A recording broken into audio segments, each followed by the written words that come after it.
Tobias Harris shocks the Sixer fans with his performance tonight against the Toronto Raptors, and the Sixers end up winning the game. But before we jump into this video, please make sure you hit the like button, you hit the bell notification icon, and also don't forget to subscribe to the channel. So the Sixers take on the Toronto Raptors tonight at the Wells Fargo Center, South Philly. And I mean, obviously the Sixers are out with Nico Batum. He has that hamstring injury, but hopefully he comes back early. They were out without DeAnthony Melton too, who went out against the Minnesota Timberwolves, where he banged knees with Jaden McDaniels. I mean, I didn't really think it was that serious. I was saying that, I mean, bro, just get up, walk it off, and you'll be fine. But apparently, it was more serious than I thought. They said it was a thigh contusion, something like that, and he missed tonight's game. Now, Patrick Beverly also missed the game. He has a heel injury or something like that, but hopefully he's good to go against the Miami Heat on Christmas Day. But let's get into the game here. So the Sixers come out and Marcus Morris is inserted into the starting lineup. Now, Marcus Morris is not. He has a few left in the tank offensively. I mean, if he's open, he can shoot the three, and sometimes he's able to take guys off the dribble and stop on a dime and shoot a mid range jump shot. But defensively, he gets cooked. Defensively, he's not. He'll give up as many points as he scores, and that's what the Toronto Raptors were doing in the first quarter. They took advantage of Tobias Harris and Marcus Morris, and they kept getting them in pick and roll action, and they wasn't able to keep up with them, and that's how Jakob Pertl was able to go off in the first quarter. Now Jakob Pertl he had a solid game for himself. I think he finished with 19 points, something like that. He was 9 of 15 from the field. He was super efficient, and most of those points were easy dump offs. You Scotty Barnes to him, he just lay it up. Pascal Siakam to him, he just lay it up. And there's another play. I mean, he got a steal on Embiid because Embiid was trying to do too much. He was trying to ISO, try to go between his legs and whatever, and he dribbled it off his foot and turned it over. And Jakob Pertl got the steal, passed it to Scotty Barnes, and he ran the fast break and he scored on that. So he had a decent game for himself. And for the second game in a row, Joel Embiid has started slow in the first quarter. Now, against the Minnesota Timberwolves, he was 1 of 6 in the first quarter, but he made up for it in the third. Now, it was a similar story in this game, but he did roll his ankle some way throughout the first quarter, and he was literally playing the game limping the whole time. Now, I thought he was gonna go. He was gonna get subbed because I mean it's the Toronto Raptors. It's not that serious, but he did play. He did continue to play, which was a great sign that it's not that serious. I mean, if it was that serious, he probably would have sat out because the Toronto Raptors is not that relevant for him to play anyway. So, but he wasn't. He didn't really have a good first quarter, and he had 4 turnovers in the first quarter. Now, some of those turnovers were unforced. Like the one where he was trying to ISO and he dribbled it off his foot. I mean, it was not forced, but I mean, it was one play. He was on the block. He was posting up Precious Achua, and then he faced up and tried to do the rip through, swipe through, and he lost the ball in the air and he turned it over. And there was another play where it was a dribble handoff, and he was trying to he's it was a dribble handoff, and he drove to the lane, and he spun back on the foot and was trying to find a cut in Marcus Morris Senior, but he ended up throwing it out of bounds, and it was a turnover. And some plays where he's trying to draw the foul, and he put up some he would just throw it up, and he ended up having 4 turnovers in the first quarter. But the story for the first half was this dude right here. Now, I don't know what happened to Tobias Harris because last game he was only he only had 3 points and took 3 shots the entire game, playing 30 minutes and only took 3 shots. But he came out tonight, and it was a total different story. And he was being aggressive from the start. He was getting to the basket. I think he was 7 to 7. He made all his 7 straight shots, before he missed before he missed the next one.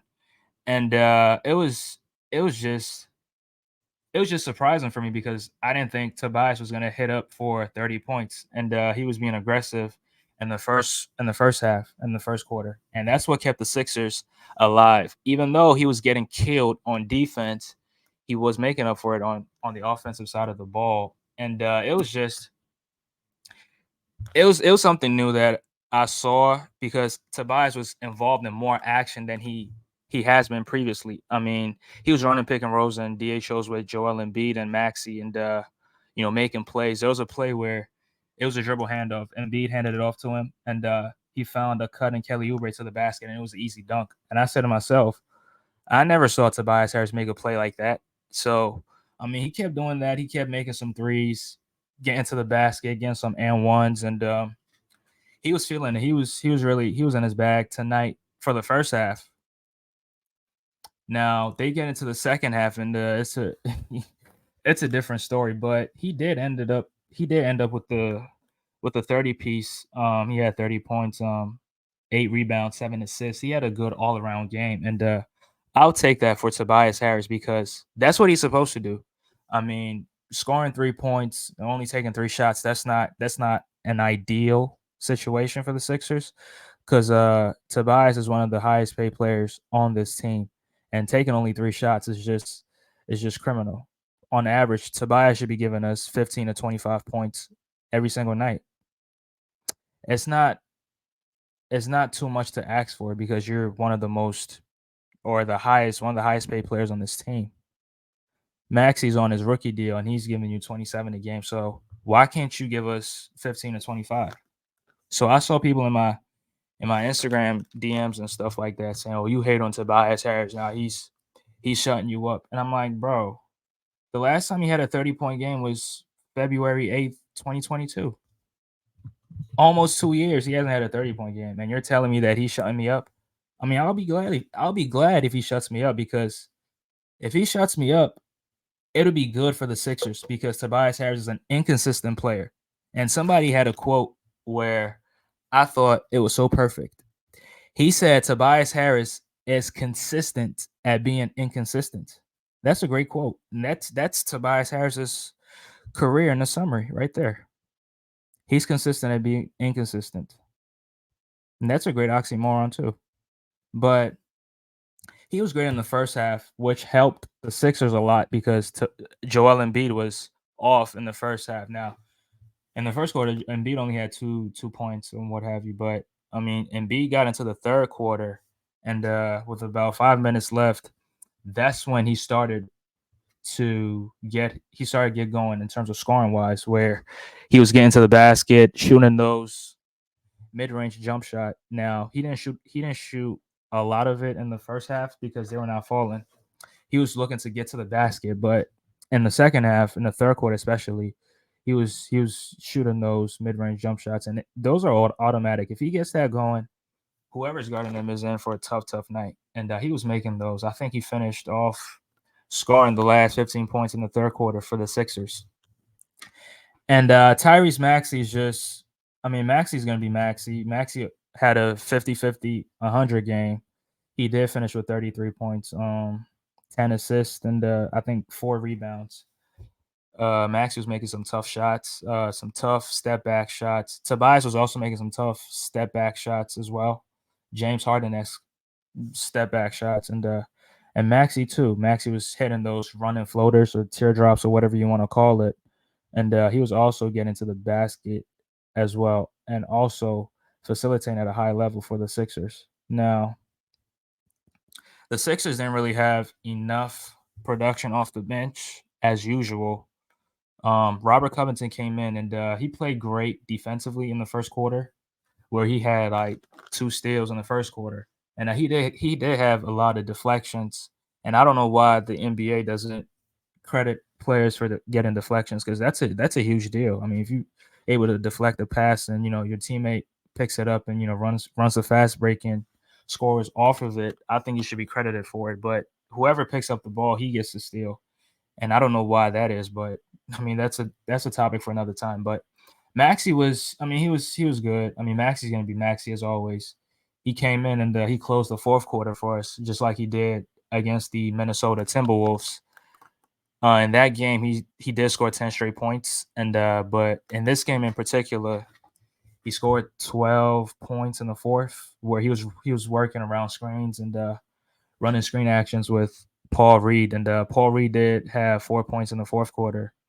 One of it was an up and under layup, and the second one was a Euro step, which was funny. It was just funny to see him Euro step like that. But Embiid checks back into the game with about the Sixers was up like 13 points at that point with about 5 minutes left, and he did score 3 points, and he grabbed his 10th rebound and finished the game with a double double.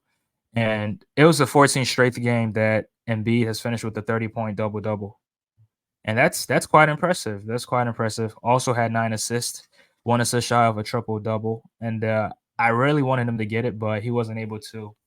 But I mean, a double double, 30-point double double on an off night on a bomb ankle, I'll take that. And the Sixers ended up winning this game, and it wasn't really a contest to start with.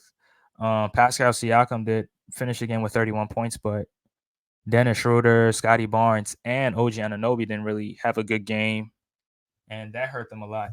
Now, Gary Trent Jr. came off the bench, and he was hitting some huge shots for them. I think he finished with 5 threes and helped them a lot. He helped them go on that 12 to 2 run in the fourth quarter, but the Sixers got everything under control, and they did end up pulling off the victory. But the story of tonight was these three players right here: Tobias Harris, Joel Embiid, and Tyrese Maxey. Now they all finished with 30 or more points, which is the second time it has happened in Sixers history. The first time it happened was 1961, with Dolph Schayes, Hal Greer, and Dick Barnett.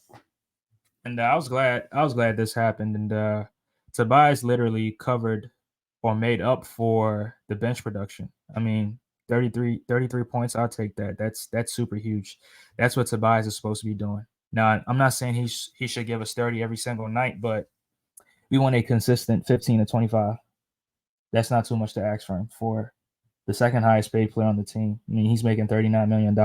That's not too much to ask for him because he's being paid as a max player. So he's supposed to give us max player production. But that's all I have for the game. That's all I have on this game tonight.